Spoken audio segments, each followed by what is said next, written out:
The last word he said is, "I don't know what I would have done without you." My name is Percy Smith Anderson, and in 2 weeks I will be 70 years old, and I'm a caregiver and an online outside salesperson with Pro Travel out of California, and I work from home. You said you're almost 70 and you're still working as a caretaker, when you should be retired. Why is that? Well, I'm still working because I'm a widow after 7 years, soon to be 7 years. I'm a widow, and I like to keep the same somewhat standard of living that I had when I had a husband. I don't want to stop at home and say I'm retired and I'm not going to do any of those things, because when you stop using your body, you lose your body. So, and I don't want to lose my body, so I keep working.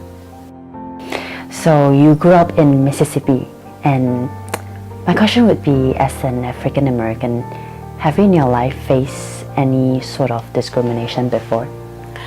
I grew up in Mississippi, born and raised in Mississippi, spent the last 35 years, well, not the first 35 years of my life in Mississippi. The last 35 years I've spent it between California and Las Vegas.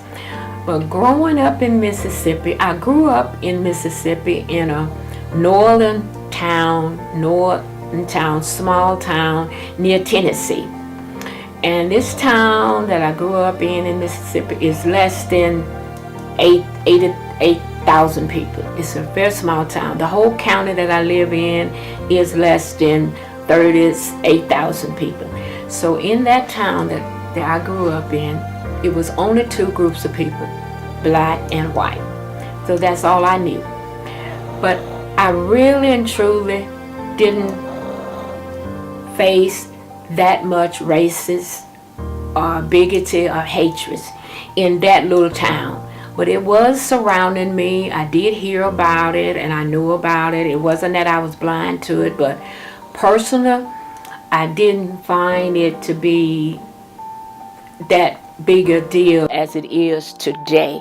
Now, today I find racist and hatred and bigotry from our president more so than I found in a southern state. It was less racist there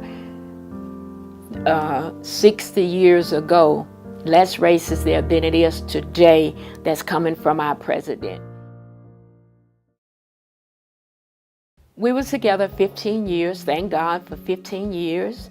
My first marriage, and I was his third married license. I found one. I found a lovely husband who took care of me, would do anything for me. I didn't have to do nothing. I got spoiled along the way. I didn't even have to put gas in my car. I didn't know anything about that.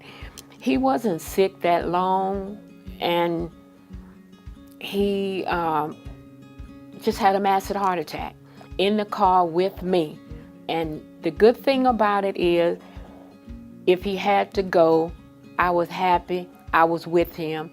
He was in the car with me. I was taking him to the hospital, and within the block of our house, he stopped breathing.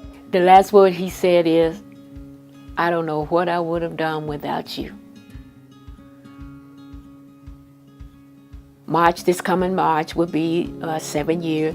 I took the rest of the year off, and I didn't know what I was going to do.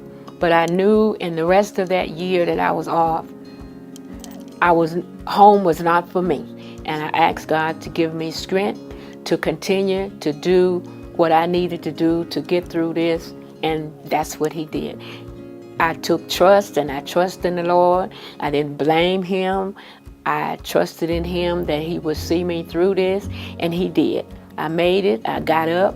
Positive keep me going when all else failed.